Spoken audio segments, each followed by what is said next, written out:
Hey everybody, I'm Yvonne Williams with Back to Earth Creations, and in this video I want to show y'all how I like to do a herringbone wrap around an undrilled cabochon. So let's go ahead and get started. For this project we're going to begin with a 16 gauge wire. In this video I'm using bare copper wire because I plan on adding a patina and stuff, but you could use regular old enameled wire. I do prefer to get all of my wire from parawire.com because they're really great. Like, I've just really consistent quality. Even with the 16 gauge, I don't have to anneal it or anything because it does come dead soft, which means it's quite easy to manipulate, like quite malleable. So here I have a cat playing in the background.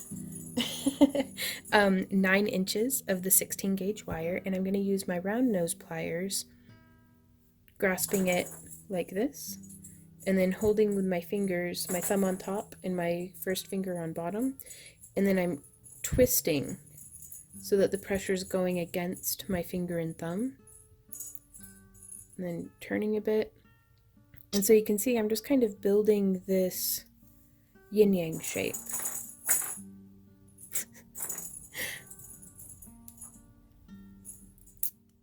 Your cat's gonna be a cat. And I'm just continuing this around until we have about a nickel sized. It's really the size of this like yin-yang spiral is going to be based on the size of stone that you're using. And here I am going to be using a 30 by 22 millimeter glass cabochon. Now I've painted this and I've let it cure for quite a few days. That way I cannot even leave a fingernail print on it. Like, it is completely cured, and that's preferable because you don't want your wire to be scratching it up at all. And so we're lining this up, and you can see where the wire's exiting on this side and this side. I want to do a 90-degree bend. Well, it's not really going to end up being a full 90 degrees, but it's going to end up looking like that. So you can kind of see there, we want this wire to be going kind of straight through. And so that's what we end up with for on the back side of our cabochon. And so now from here, we can take either a steel block or a mini anvil or just whatever you have on hand. And you could use a nylon headed hammer, but if you just want to harden it, but I want to flatten this out a little bit. So please pardon the noise, it's going to get pretty loud.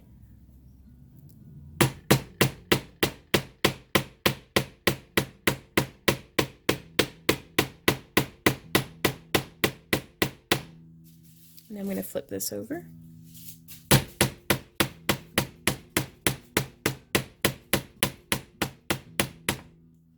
And we'll have experienced a little bit of distortion and warping and spreading. So let's compare this back to our original stone. Just a little bit. So I'm going to see if I can't bend this in a little bit more. And then bend this side in a little bit more. And that way we can have it sitting still nice and centered, almost through the horizon line of our stone. Yep, just like that. So now for the next step, I'm going to be using 18 gauge. Well, that's half round. I meant to grab my 18 gauge round. There we are.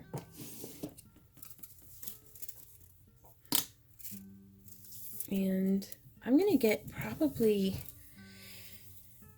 a full arm span, so about 50 inches worth. And you could just work off the spool if you're making multiples of these pieces and you kind of get the hang of it. But to start with, we're going to start with just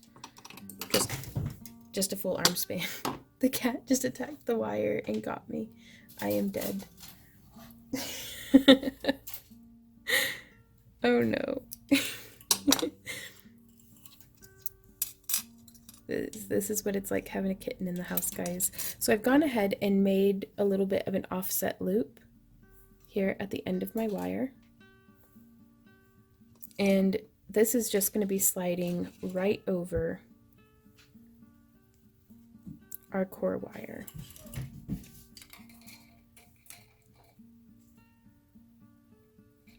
So you see how that happened? And I have it so that the loop is on the back side. Now at this point you could go ahead and tape your stone to your wire. You could even use a 2-part epoxy, like a DevCon 5-minute epoxy, to adhere that to the back of the stone. But I'm going to try to do it without any adhesives today. Or if you really wanted to make life easy, you could just do it with a stone that's been drilled all the way through. But I did want to show you guys an option of how to do this with a flat-backed cabochon. So I'm going to come in and just shape this a little bit initially to the curve of our stone. And I'm just setting it around. This is where using parawire really comes in handy, because with it being dead soft, it's very easy to manipulate into the shape that you want. So I'm bringing it just around, trying to not snag my wire on everything in the craft room. And it wants very badly to push the stone out, but just be patient and gentle with yourself. So there's the first layer. See how it's kind of holding like that? And now we're going to bring this side around. This first layer, you guys, is genuinely the hardest. Every layer after this one will be easier, in theory. So we're just bringing it around, and you don't want to bring it behind. We're going to be stacking on the front layer of this pendant the whole time. So again, just pinning everything together and twisting that around. Now I'm going to do a second layer, because already that's holding okay, but our stone might still pop out. So I'm just coming in, using my thumbnail to kind of press a curve into there.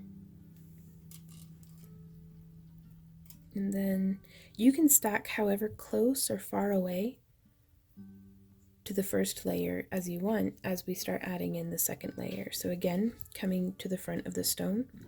If you've done a herringbone wrap with a drilled bead before, at this point it's the same exact concept. You're just adding a bit more struggle to it. So just keep at it. There we go. And now following this one around, you want to make sure that you're not crossing over, to the front. Just kind of stack them beside each other. And the more layers you get built up, the more secure our cabochon is going to become. So yeah, a bit of tape would have gone a long way in making life a little easier, but if you can do it without tape, just imagine how much easier it's going to be with tape. Now you can see by having this large bit on the back, it keeps the stone from shifting one way or the other. Okay, so I'm going to do a third layer now, coming around. And each layer builds kind of on the ones before it. So this is what's going to create almost a cage that'll keep our cabochon in where we want it to be. And I would recommend, at least for this project, I would not do less than 3 rotations or repetitions, just however you want to look at it. Okay, so we have gotten this much done. And technically we could stop here, but I want to show you guys some options for adding a bit of, flair to it. So I'm coming down now to the other end of our wire.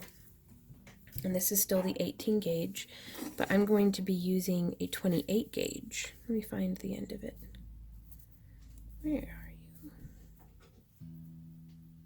There you are. No, that's not you. Okay.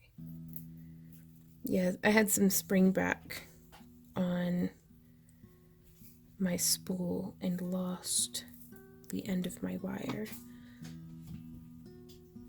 which can lead to knotting and stuff. Normally I'll cut a little snip into the, there you are.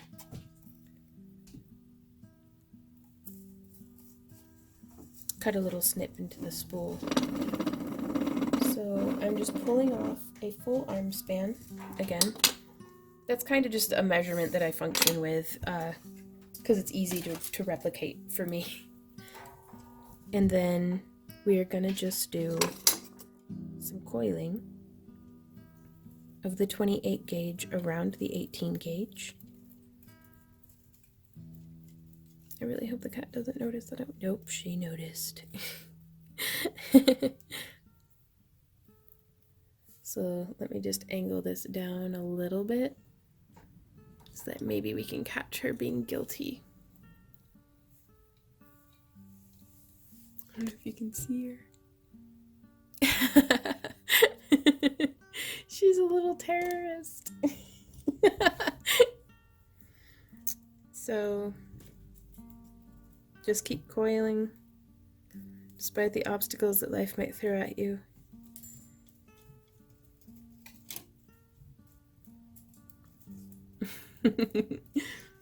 So just keep coiling and smush.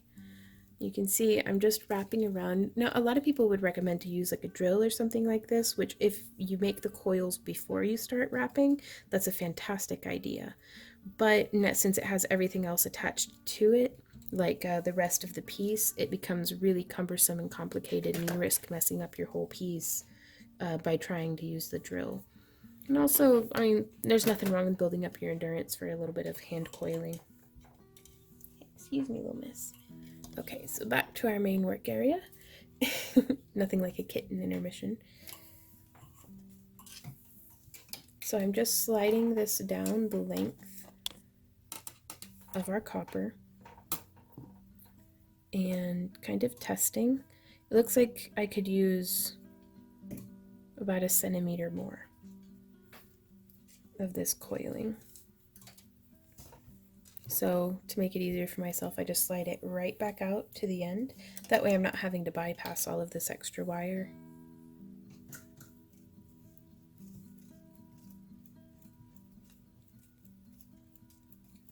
There we go.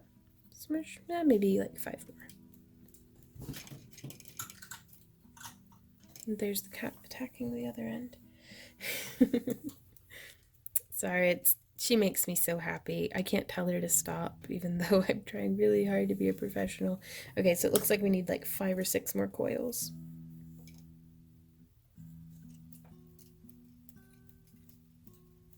So I did 10. Let's see where that gets us. Sorry, I don't mean to wander off camera either. Yep, that got us where we wanted to go. So now I'm going to bring our weaving wire behind and our core wire to the front. And I'm just going to loop this around, continuing our design. And then I'm going to bring our weaving wire around and start coiling here on this side. And that's going to be a lot more cumbersome, especially with the cat. So I'm going to do that off camera, and I'll meet you guys back here when we come to the other end. So we have continued our weaving around, and it looks like I need about that much more, so another centimeter. And the way that I've been doing this coiling is I'm holding it 90 degrees out from the core wire and just trying to not snag my wire tail on anything. But I'm just kind of twisting it almost the way that you would if you have like a coiling gizmo, but just using the piece itself as the coiling gizmo. And you can see I'm not getting quite the results that I normally would have liked, but that's trying to keep it on camera. So if you get a lot of spread like that, just smush it down. But whenever I do it off camera, and I don't have to keep my table in the way or anything, I'm able to, sorry, I'm doing a little bit of an example to show you, I'm able to get it much more compact together. So let's see how that works. Now we do always have the option that we could have just coiled one big long length and then spooled it around, but I found that that starts to get bulky across the back sometimes. There we go. Okay. So now I'm going to snip this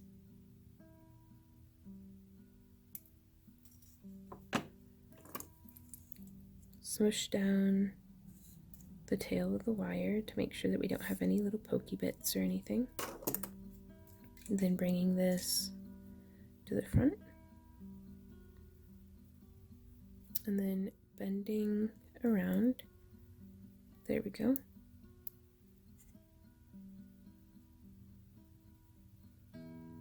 So this is how it's coming out so far. I'm experiencing a little bit of a distortion off to the side, but I'm okay with that. For yourself, have it be however symmetrical as you like. I prefer a little bit more of an organic look, but to each their own. So now from here, we have the option of we could do an edge of beads, and that would look really neat. You could leave it just like this. And honestly, this is one of my favorite ways to wrap dragon eyes. If I had painted this instead of being the color shift, if I had painted up to be an eye and then wrapped it in this same manner. Just, again, more ideas. But what I'd like to do now at this point is let's get an idea of about that far. How much is that? 2 inches. So I'm going to save myself 2, 4, 6, 8, 10, 12 inches. And let's call it 15 just for a bit to grow on. And I'm going to trim there. That'll give me at least 3 more full rotations in theory. But then we still have this bit of tail here. So now what I'm going to do is I want to make another loop on this wire. I'm going to show you guys how to splice another wire in. So again, just coming to the end of our pliers and the end of our wire and making that same loop. You want the loop to be as close to the size of the wire that you're wrapping around as possible, because you'll have, I think, much better results, like less wobbling. But now that we have these 2 wires here together traveling at the same time, we can actually weave them together with a bit of a weaving pattern that we otherwise might not have been able to do. So to do that, I thought I just trimmed some off and then promptly lost it apparently. Ah, there it is. That's not quite enough. I'm going to do another arm span because this weaving is going to use up quite a bit of wire. So I'm just pulling off the spool. Oh no, sometimes that happens. Especially whenever it's a brand new spool like this. But that's alright. If you know to expect it, you can keep an eye out for it before you get some kinks. And this isn't something that's like a reflection of parawire or anything. Any spool of 28 gauge I've ever gotten from anywhere has a tendency to do that. It's just a fresh spool thing.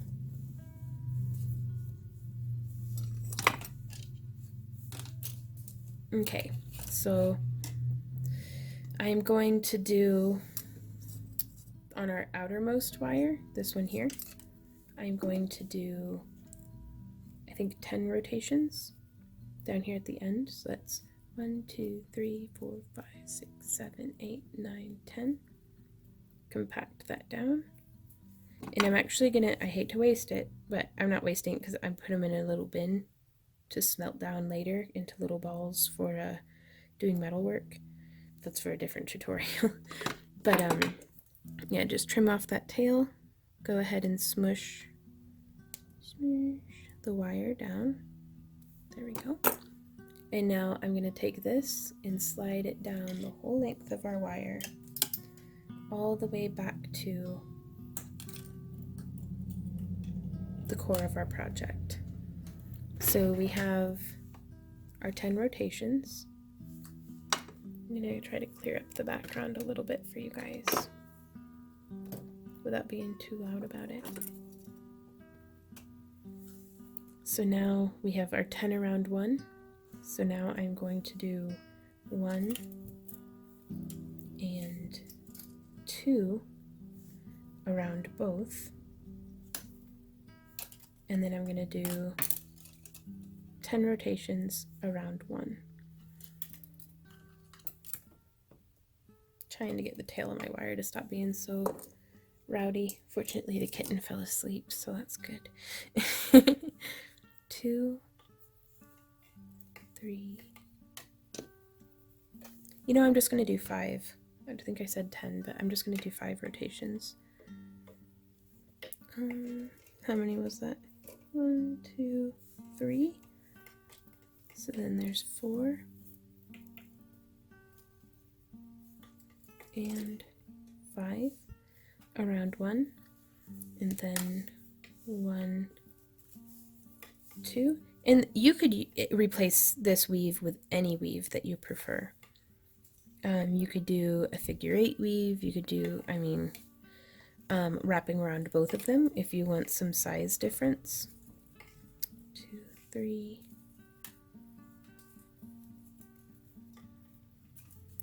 4. It's not very quick at this point, but it's better to be careful to not kink your wire, to not tangle, to not do things that you're gonna be lamenting later. Go ahead and be slow and patient with it, put a good show on, and just lose yourself in the weaving. And I like to weave the 2 inches that, sorry, I didn't mean to go off camera. I like to weave the 2 inches that we're going to be using and then bend it around, just because it's less stuff in the way. So I am going to, I think, do this off camera since I have a tendency to wander anyhow, at least until I get up to around the halfway point, and then I'm going to show you a trick for stabilizing, just to really make sure that that cab doesn't come out. So I've done, it looks like 1, 2, 3, 4, 5, 6, 7, 8 repetitions, and I've started the 9th right there, you can see, of the 2 around both. And I'm going to go ahead and start shaping this in closer to the rest of our pendant, because I do kind of want to just sneak across the back here if I can. I think I may actually do. And you can see the tail of my wire is just driving me crazy getting in the way, so I just loosely spooled it up a little bit, and that enables me to just get around it easier. 2, 3, and there's 4. And there's 5 rotations around 1. And so now from here, yeah, I'm going to bring that across. And you can see here on the back, hopefully, I'm just going to slide this wire through where it's a little bit more easy to get it between the cabochon and the back wire. Then I'm going to grab that. Feel free to use your pliers here to hold on to the wire. But I'm just going to pull this, and this is why it's so important to make sure that your enamel is fully cured, because otherwise you could just be scraping it off of the back of your cab. If you're using a gemstone cabochon, it doesn't matter a bit. But I'm going to go ahead, and we've just got that one little wire spliced in. Sorry, I'm getting hooked on everything.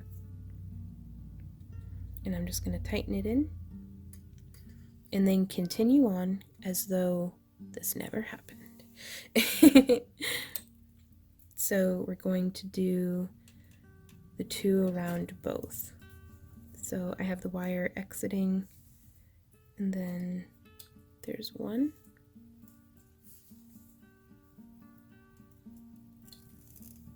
And 2 around both. And now we're going to do 1, 2, 3, 4, 5 around 1. And then 1 and 2. Yeep. Oh no, I guess that was just 1. So there's the second one. 2 around both.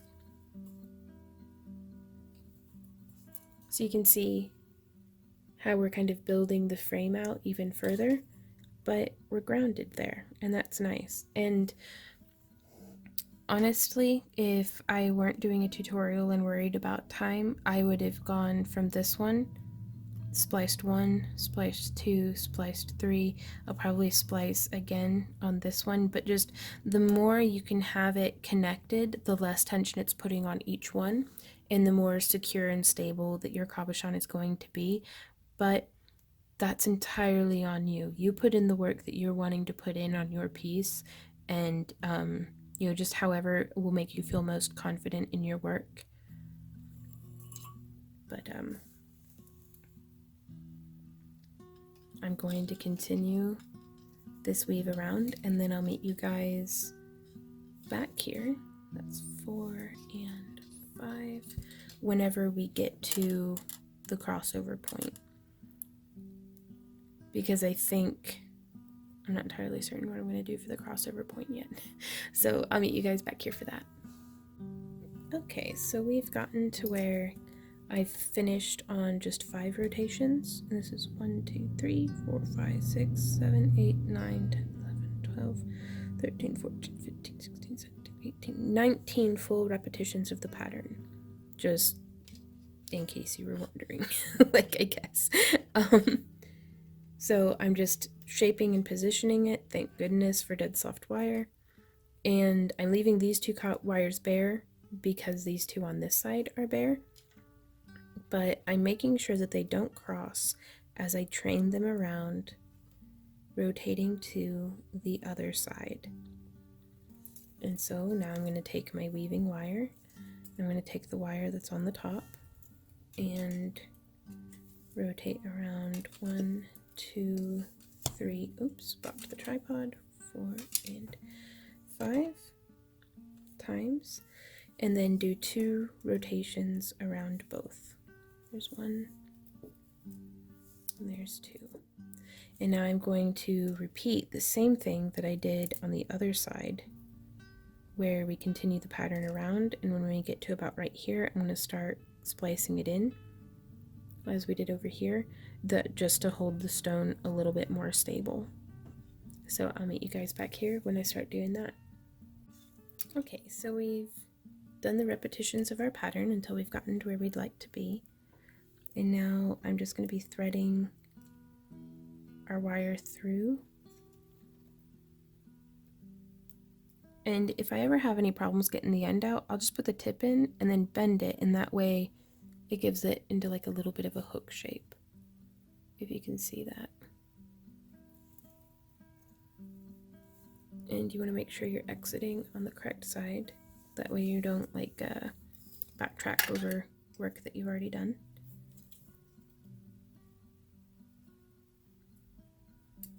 Coming around, we did our 2 around both, so now we're going to do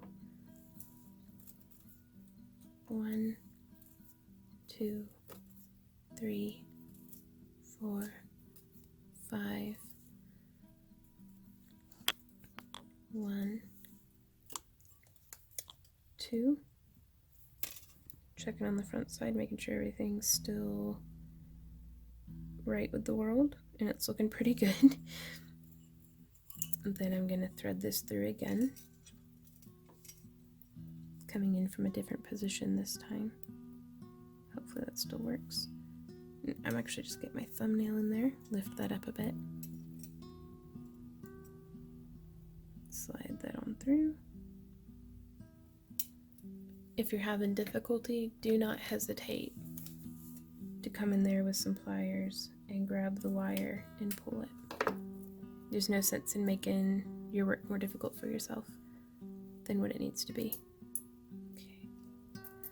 Oh, and I've made a tangled mess. Okay. So again, pull this down, make sure we aren't getting any kinks in the wire. It's beginning to get a little work hardened, but that's okay.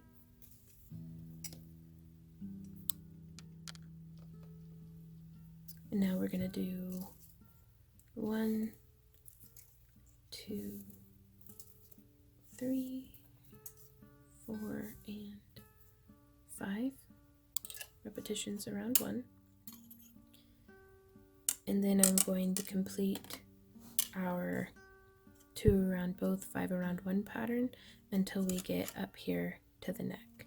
I'm going to try to complete it on a repetition of 5 around 1 though. So I'm going to do that and then meet you guys back here.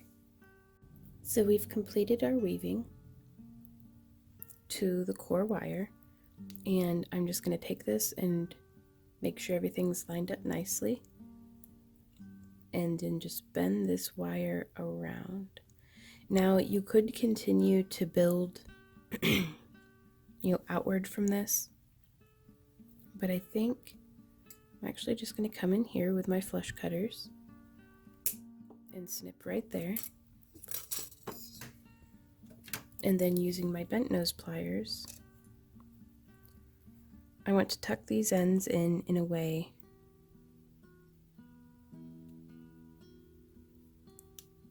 that they won't be snagging on anything, and they're just as nice and closed as what we can get them. There we go.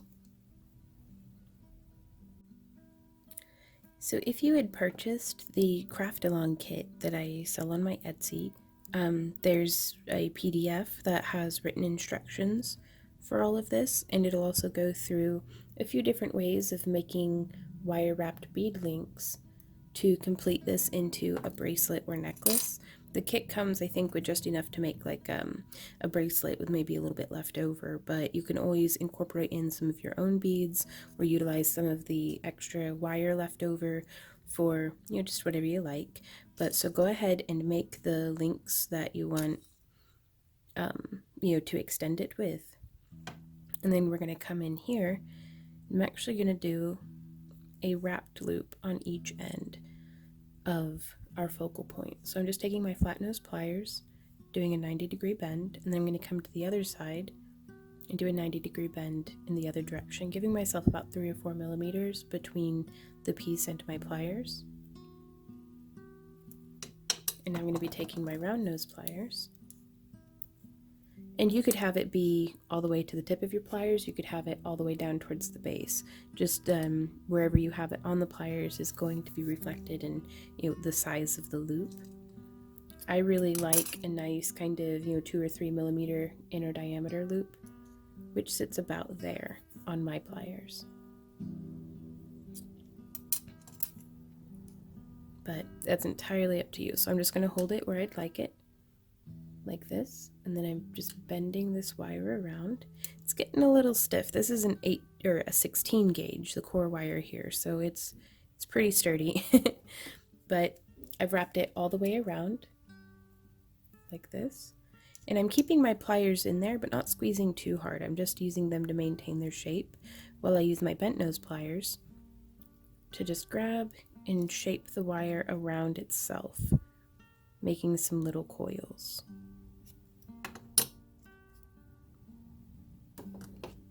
Then I'm just going to get in here with my flush cutters and snip. And then you can see that little bit of tail that's left over. I'm going to use my pliers again to just smush that right on down. And that way we have a nice cold closure. You don't ever have to worry about that loop coming undone unless the wire itself is actually cut. So now we're going to do that same thing on the other side.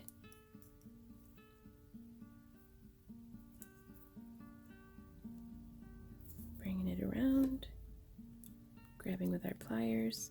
I try to do 2 or 3 rotations. It's just, however many I can fit, really. This side I think I'm only going to be able to fit 2. So I've brought that around, bringing my pliers in, or my flush cutters in, snip, and smush. There we are. And I always do like a test check, rub it on my skin, make sure there's no snaggy bits. I wear a lot of knit clothes in the winter, rub it around a good bit, make sure there's nothing snagging. That's excellent. Like, that makes me really happy. We can do some last minute fidgeting with our piece here, but before we start assembling, I'm going to bare some of my wrist and take this and press it around on my wrist. We can't bend the cabochon, but we can take our sides here and bend them around. Something you'll want to watch out for here is if you made the wrapping a little too loose, if the stone wants to pop out to the front side Fortunately, I don't think we have to worry about that, but it is something to just, poke it a bit, see if you can get the stone out. Because if you can get the stone out intentionally, it's gonna pop out unintentionally whenever you're wearing it. You'd be surprised how much people move their hands around and kind of whack their wrists into things. And so erring on the side of more secure and more durable is always a little better, I think.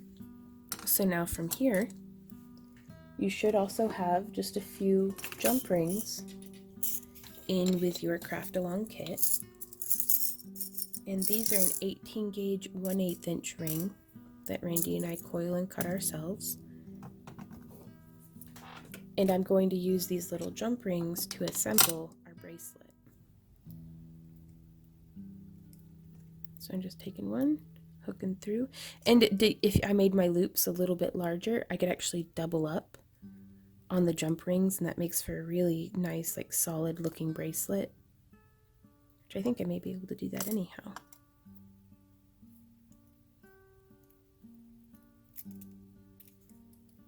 Because sometimes, even if it's a thicker ring size, sometimes just doing two looks nicer to me, for my own preference at least. So we'll just open the jump rings like this, then loop through, putting our next bead on and closing, trying to get as clean and close of a closure as we can. If you're into it, you can solder it, but that's a tutorial for a different day. Gonna double up on this one as well.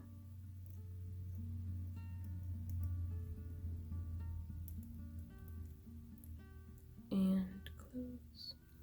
And then our last loop.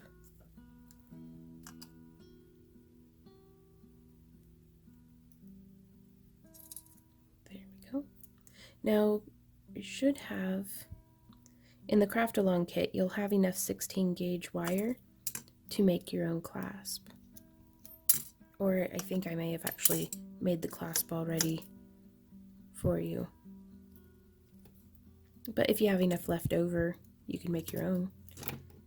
Get some practice in, have an extra clasp. See, this loop doesn't quite have enough space to do two, so I'm just going to leave it as one. So that's something to keep in mind in your own project. But that's how. Let's pretend that we've done the other side just for the sake of time. That's how it'll come together. I think it's a pretty nice bracelet, not too bad.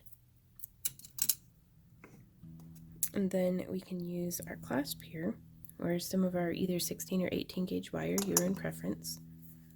And I'm going to come as close to the tip of the pliers and as close to the tip of the wire as I can, and make a half loop, like the end of a candy cane. And then I'm going to come in with the box hinge of my pliers and just smush that down. Kitty, I see you want to jump up here. You better not. But yeah, just smushing that down. And now I'm going to take my pliers around the thickest part. You could use a mandrel or a knitting needle for this as well. And just bend it around into a little hook.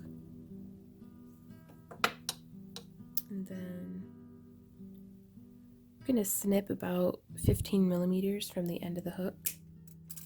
And that's just going to give me some space to... Oops, sorry, didn't mean to go off camera. Bring that up into a little hook like that. You could hammer this if you wanted. You could use nylon jaw pliers to harden it up a little bit, but I'm just going to open that loop, hook our last bead link on, and then close it. And then this would hook through the loop that we have at the other end. The instructions for which will be in the written tutorial. But yeah, that's that. That's how we make a herringbone focal point bracelet. And you could totally go through and do herringbone beads along this part here, but I really wanted to focus on how to set a stone that does not have a hole in it for whenever you want to do a herringbone wrap. Hey y'all, thanks so much for hanging out with me during this video. I do hope that it was helpful to you. If you have any questions, comments, or ideas, please leave them down below. There are links to the tools and materials used here, but also predominantly there's a link to my Etsy where you can actually purchase the craft along kit. So you will have all the materials, none of the tools because that would make it like really expensive, but it does come with a PDF of this project, as well as like a tool and material list also. But yeah, I don't know, I'm really excited to feature the written tutorials as well as the craft along kits to you guys, because this was something that a few folks have been requesting for a while, and I had a lot of fun with my last one. But so be sure to check those out. There's also links to my Patreon, where if you enjoy my free tutorials and would like to support the creation of more content, as well as get access to Patreon exclusive behind the scenes content, digital download tiers, as well as the monthly craft crates, please consider checking that out. But until next time, you guys, happy crafting. Bye.